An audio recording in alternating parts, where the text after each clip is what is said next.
Hi, this is Tom Bronlick, co-designer of Star Trek and Star Wars, and you are listening to Radio Free Decipher. Hello, welcome to a very special installment of Radio Free Decipher. We've got a lot of information coming your way. 2 interviews. We're going to be speaking a little bit later with Chuck Kallenbach, designer on Young Jedi.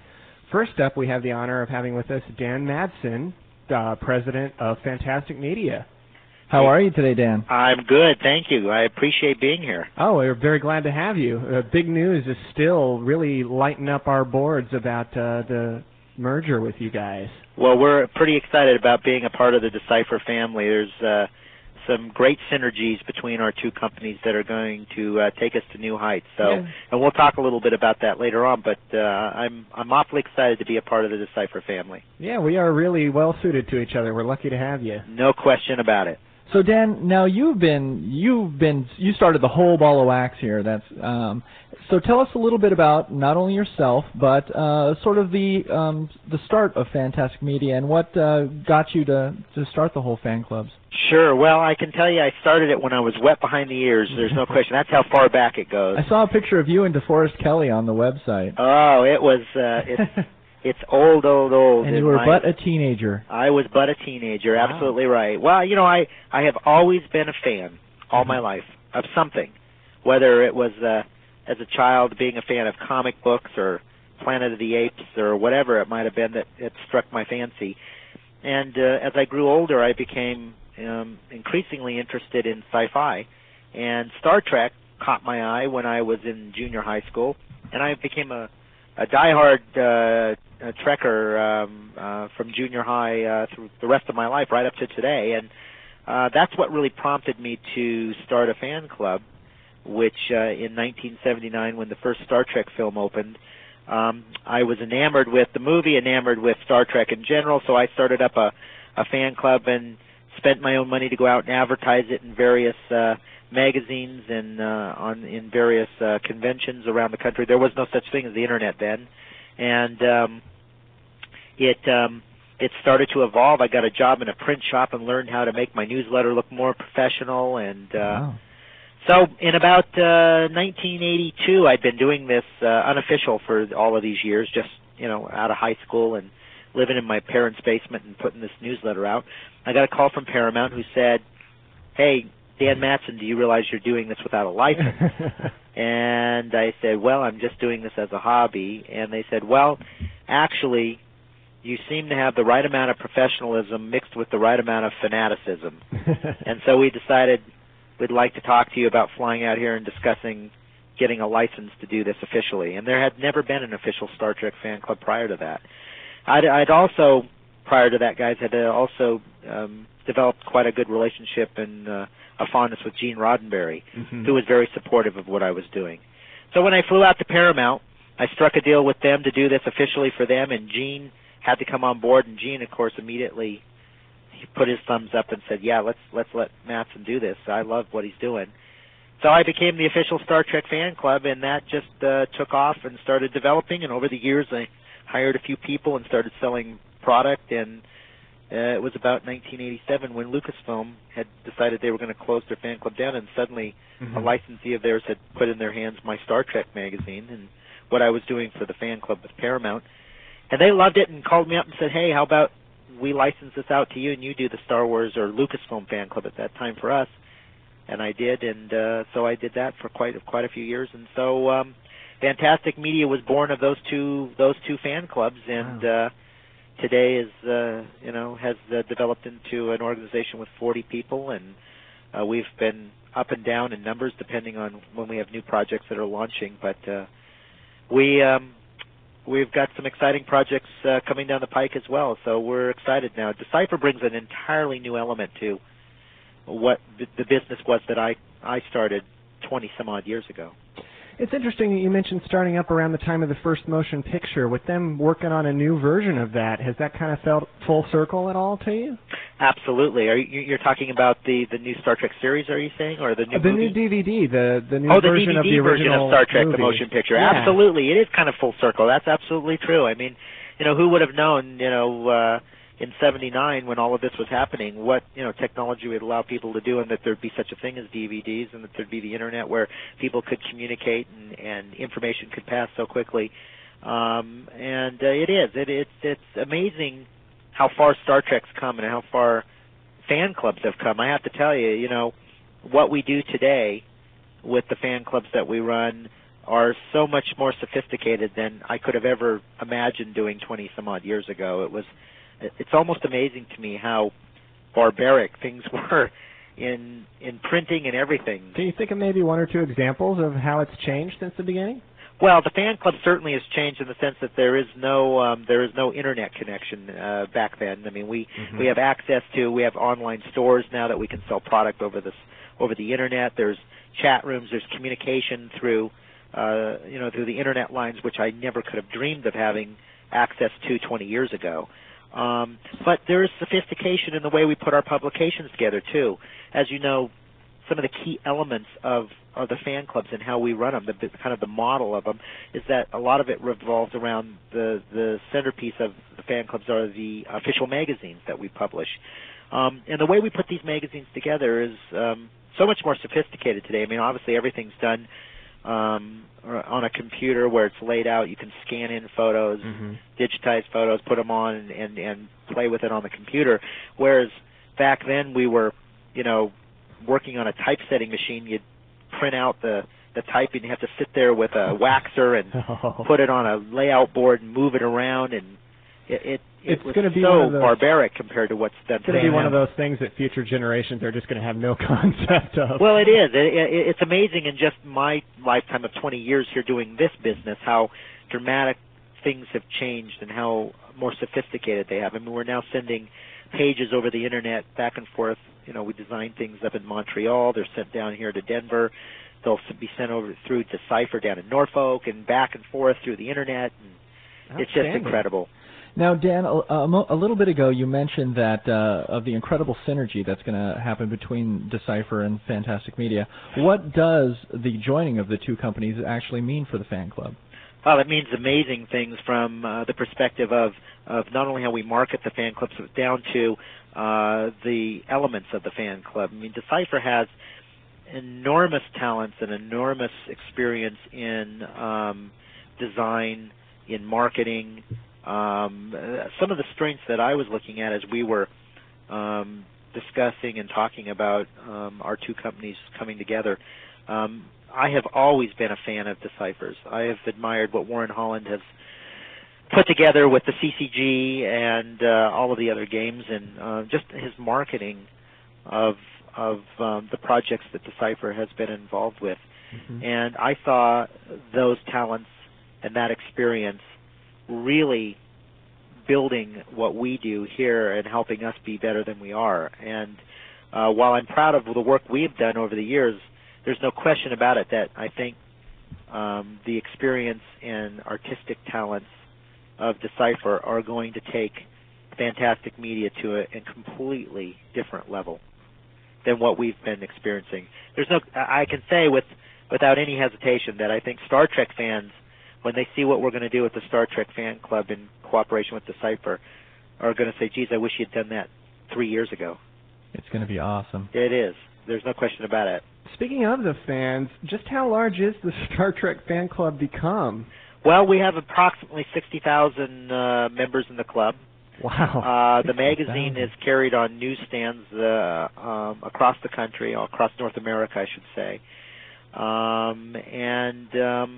So it's been a quite some pretty growth. steady. It's been a pretty steady enterprise for the last 15, 20 years. It's Star Trek has kind of maintained a level that's never really gone down. It's always kind of, it's unlike some other franchises where something hits a movie or something and there's this huge spike, but then after that it's just this huge downturn where there's nothing going on. Star Trek has had this just continually steady level that's never really decreased. Well, it sounds like you've come an awful long way since your parents' bedroom. No, there's no question about it. That's absolutely true. Now, you also have, speaking of, you were talking about the internet and all that's available to us now. You have an online store. The fan club has the online store. We absolutely do. And if you go to StarTrek.com, up in the left-hand corner, there's a list of things you can do on the site, and it says Fan Club Store. You click there, and you go directly to the Fan Club Store, and you can buy all kinds of Star Trek product. It is the only place really where you'll find everything Star Trek all in one place, and we have a lot of exclusives that fans can go there and find that they can't find anywhere else. The store is going to be upgraded and growing. It's going to get a whole new look to it, also with the Decipher merger here coming on. So there's exciting things from that perspective, and then we've got some new projects down the line here as well that are going to give us the opportunity to have some exciting shopping experiences online as well. Outstanding. What's currently the number one seller for you guys on the fan club? Well, we've got a couple of things. Currently, right now, our bestseller, we just came out with an exclusive new lithograph called To Boldly Go, which is a piece of art designed by John Eves, who is the starship designer for Star Trek. Right. He designed the Enterprise E for the Star Trek films. He is also currently working on the new Star Trek series that's in development, and he is designing the new starship for that show. John has been a good friend of the fan clubs for many years, and he did this exclusive piece of art of kind of the history of spaceflight with real spacecraft right up to the Enterprise E, and it's a beautiful lithograph that talks about the history of spaceflight right up into Star Trek time. Anyway, that's one of our bestsellers. Also, a continual bestseller for us has been an exclusive 12-inch figure that we've done called Captain Kirk as a Romulan, which has always been a good seller for us. And that's another one of the projects that has been very good. We're in the process of developing some more exclusive figures, too, for the fan club. Excellent. Now with you coming from the big fan background that you do, your office must be a little out of control. It is. There's always something unique in my office, some sort of fun.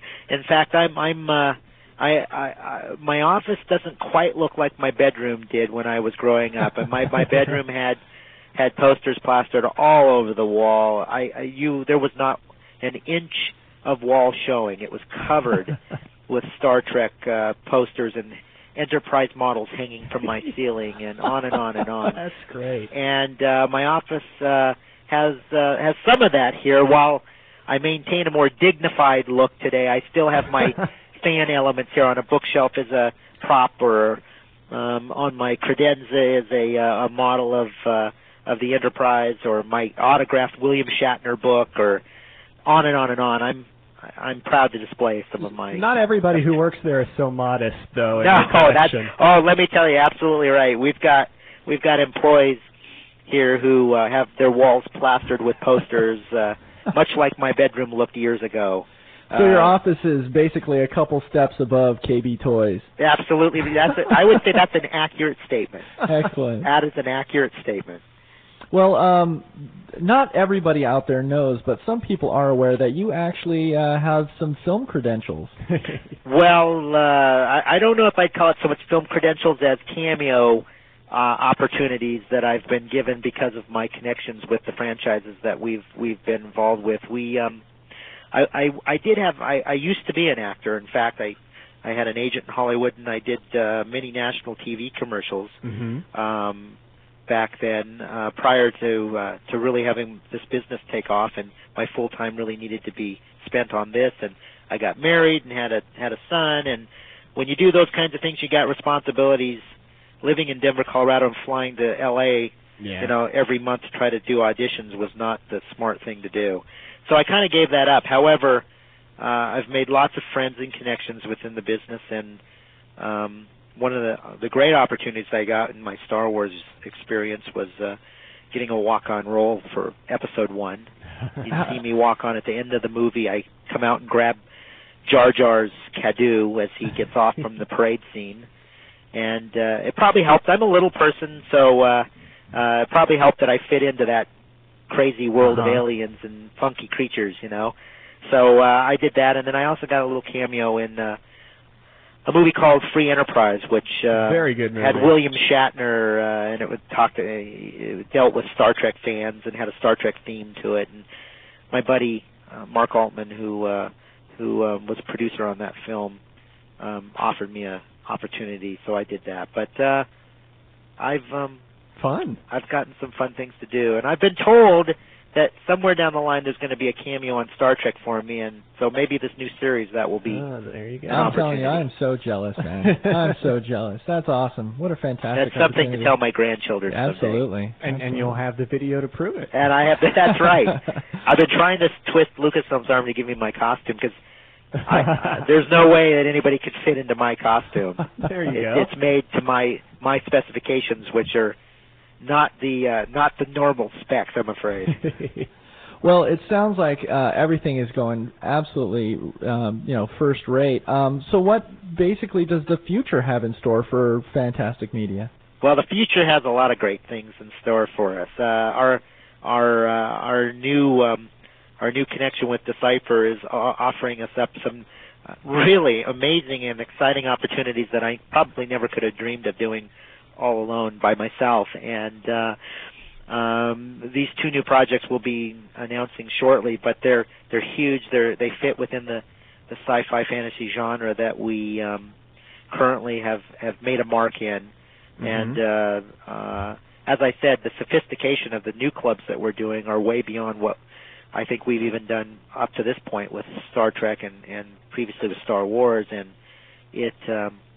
they're pretty exciting, I have to say. We've got there are elements to them both from a publishing and a online shopping experience to beyond that, even more interactive fan clubs than we've done to date. So I'm getting enthusiastic just hearing you talk about it. They are. I have to say, really, it might sound like I'm trying to put a lot of hype here, but I have to say, I think the new projects we're on top of are two of the most exciting projects to come around in a long time. And beyond that, the way we're doing them is going to give fans an experience unlike any they've ever had from a fan club, that's for sure. I'm looking forward to it. All right. As Dan said, that's going to be announced here pretty soon. Absolutely. Can't give anybody any dates yet, but it's going to be some fantastic news, and everybody's going to have to really keep an eye out for that. So they will, and they might guess there's a couple of really big projects this year. And well, I can't say, they might guess what. There's only a handful of projects of which those two projects could be. So yeah, exactly. We'll give them there's a hint. All right. Thank you very much for taking time to talk with us. Guys, it's my pleasure. I'm happy to talk about the new relationship with Decipher. There's some really exciting things on our plate, and it's probably the most exciting time for me in a very long time I've had on this business. It's a whole new chapter in Fantastic Media here that's opening up, and all of us here, our employees, everybody is sure excited about the new opportunities that not only we're going to have, but that we're going to be able to present to fans as well. All right. Thanks a lot, Dan, and for talking to our viewers today, and you have a good weekend. Absolutely. You guys, too. All right. We're back with our second part of RFD today, and we have with us Mr. Chuck Kallenbach. How are you today? I'm fine today. Excellent. I'm happy to be here. Excellent. So, Evan. Yes? We've been talking a lot recently about Voyager, about Jedi Knights, about Tatooine. And rudely ignoring Young Jedi. So today we have brought on the show Mr. Chuck to come in and tell us about all things good that are Young Jedi. So, Chuck, what do you got in store for us today? Well, boy, have I got news. I have lots of news. Exclusive news. Never before heard. That's always good for RFD. Never been told to anybody ever. Tell all your friends to go listen to RFD because we bring you exclusive news from the forefront of Decipher. This is the part where we get into the... I talked on the message board recently about the fact that when people ask us to predict the future, sometimes things change. All right. Then they say that we're intentionally deceiving them, and it's not true because things just change. So what's changed, Chuck? All right, here's what's changed. The next Young Jedi product will not be Boonta Eve Pod Race, which is what we announced previously. Okay. It will be a product called Young Jedi Reflections. Okay. Now, what could that be? Yeah, well, fans of all of our games know what Reflections is. Yeah, that's right. So it'll be following the heels of Reflections 2 for Star Wars CCG, which really raised the bar for the fact that you have to put lots more stuff in the set to make it Man, you know, it seemed comparable. It seemed that Reflections 2 had so much value in it that it was just scary. So, as somebody that works here, they said, and it's got this, and it's got this, and it's got this, and I said, that's too much. Don't give them all that stuff. is that what we're doing with Young Jedi Reflections? Absolutely. In fact, we're giving them more. Okay. More? Yeah. Lay it on us. What's in a pack of YJ Reflections? Well, first of all, there's 20 cards. Okay. Not 20 18, cards in a pack. 20 cards. And you get a foil card, shock, amazement. You never expected that. The foil card set is a 60-card set, and it's made up of 48 cards that have been made previously and not foiled yet. Okay. If you work really hard, you can figure out which ones they are. I think every one of them is characters that we have here, though. Really? There are many who say, if there was a YJ Reflections, what would the foil cards be? Well, we've got lots of premium cards that get foiled in here. Okay. And if you go back over and look through the cards that weren't foiled, there's some really good ones left. Oh, so this would be like things from the enhanced products as well. Enhanced perhaps. products as well. Okay. And even Shmi. Are we going to have a shiny Yoda? Oh, yeah. At least, let's see, 1 and 2 and 3. 3 shiny Yodas, yeah. All right. There'll be lots of them. So Isn't that a Don Ho song? Shiny Yoda? Yeah. Yeah, I think so. Anyway. But I said there's 60 cards and 48 of them were previous cards. Now, the next product after Reflections will be Boonta Eve Pod Race, as promised, which Okay. we're working on very hard right now. And 12 of the foil cards in Reflections will be preview cards from Boonta Eve Pod Race. Really? So these will be the same cards with the same expansion icon from Boonta Eve, and they will be previewed in Reflections. Wow. Wow. So your first shot at 12 all new cards. Yeah, and they're very exciting. And we're giving them characters they've been asking for a long time, like Kitster and TC-14, and lots of people that haven't shown up recently. But All those big characters. Oh yeah. TC-14's been asked about a lot. No, But- you'd be amazed. Yeah, how much- absolutely, absolutely. That's very true. But What there's else? lots more than that, of course, because Okay. there's 3 other different kinds of special cards in Reflections. Okay. There's well, first of all, there's some combo battle cards, which is similar somewhat to the combo cards that were in Star Wars CCG Reflections 2, which is 2 battle cards mushed together. Okay. At which point you get benefit from both, and you don't have to worry about which one you're picking or anything like that. They only have Wow. one destiny number, but it's like those combo cards. Okay. There are 14 of those. There are 14 cards we call double impact cards, which is little reduced pictures of cards to a card, Uh-huh. which is a great Okay. deck building advantage because essentially you get 2 cards for 1 deck building slot. I see. Oh, wow. You decide which one you want to play when you play it. Most of them are, they're about mixed. Most of them are pairs of battle cards together. Some of them are a battle card and an effect card together. Oh, really? So if you play the effect half, then you just would ignore the other portion, they're even all- though it would stay on the table. Right. But they're all yellow dot cards. They're all yellowed out cards, that's right. Because I always find that to be like the most difficult part of the Young Jedi deck, because 10 is just not enough. That's very true. It's always cramped there. And some of these are effects, so that'll help you in that regard. Good. Okay. And they have 2 destiny numbers, which means that when you draw them for destiny, you can use whichever one you want. Oh, that is good. Now, of course, you usually want to use the high one if you're fighting somebody. Sure. But if you're dueling, it might help to have a That's 3 true. instead of a 4. Right. And that might also help with pod racing, but we'll be talking about that in the next few months. Anyway, Not now. so the double impact cards are very exciting. Okay. The most exciting cards are, there are 12 characters that we call armed and dangerous characters because they are characters with built-in weapons. Armed and built-in weapons. Yeah, built-in weapons. So now, I know at this point a lot of people are running around screaming and saying that The sky is falling. Yes, the sky is falling. Part of the game balance involved in these characters is they're characters that are not currently part of the top-level tournament environment. So it's not like Qui-Gon and his lightsaber running around Right. wreaking This would be havoc stuff on like one card. maybe a Coyote Mundi or something Yeah, like that. some of the other Jedi, Boss Nass and some battle droids and guys like that. Wow.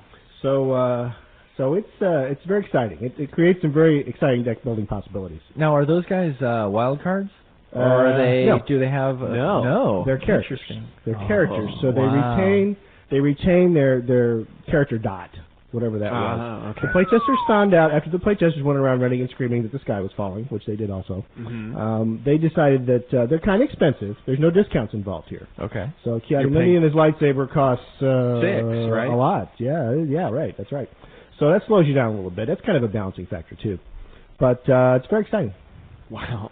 Very exciting indeed. Holy smokes. So when you buy your pack, you get 1 foil card. You get 2 premium cards of those 3 sets. 2 of the other 40. No, I don't know how the math works exactly. You're not a mathematician? But something like that. No, I went to art school. So, but it should be very exciting. I think that there's more in there because you get the 2 extra cards that they didn't get previously. As far as I know, it's still a $5 price point. We also are making the display boxes to have 18 packs, which brings the price point down to about $90. Oh, okay. Wow. For a box, which Much should make reasonable, much more reasonable. it easier. I think that's going to make retailers happy and consumers happy too. That should make it easier to collect things. So we're really excited about it. Yeah, I can see why. It sounds like you've had a lot of fun designing this set, too. It's been really crazy, yeah, really crazy. I love giving stuff to the playtesters, and they say, "What the heck is this? You can't make this card." And then they go, "Just playtest it." It's really good to make them do this that is for good. Young Jedi. Yeah, Excellent. It's good to wake them up. Boonta Eve is still in development, and it will be out shortly after Reflections, as far as I know. I don't really have any dates on this stuff. Well, obviously some work on it has been done if you are previewing cards in Reflections. Yeah, it was an ongoing thing. I really had to develop Boonta Eve at the same time as the work on the other cards for Reflections. So Boonta Eve should be pretty well along, I think, by that time. So Busy we're really man. excited about that. Yeah. You are a busy man. Yeah. Are you also doing anything else in the production department? Sure. I work on Star Wars and I work on Jedi Knights, and the only thing I don't work on is Star Trek. Yeah, actually. That's too bad. Evan, and I used to Evan's do that. got that covered. You did used to do that first That's time. right. I got no problem with that. But, thank goodness they don't ask me questions about that because I got enough stuff to do. I do a lot of editing on stuff, so yeah. They have me read things. Then I have to figure out what they say. That's the tough part. And then they don't say what they're supposed to say, and you have to... Sometimes. We've all been working on Jedi Knights, though. It's been a complicated process making a new game. Yeah, I bet. So, anyway. So, be on the lookout for Young Jedi Reflections. We're thinking maybe a couple months, maybe. What is this, February? March, February. April, May? Somewhere around there. I can't really say. This is another one of those future things that might change, but... All right, well, that sounds like some good definites there from you, Chuck. Oh, yeah. I'll have to get those facts whenever I've got them. All right. That's more than they had before. Yeah, that's right. There you go. All right. Well, lots of information today on Young Jedi. Thanks very much for joining us today, Chuck. Okay, thanks for having me. Absolutely. And I guess that's going to be it for us today on RFD. So thanks for listening. And Evan? Have a good weekend, everyone. Take care.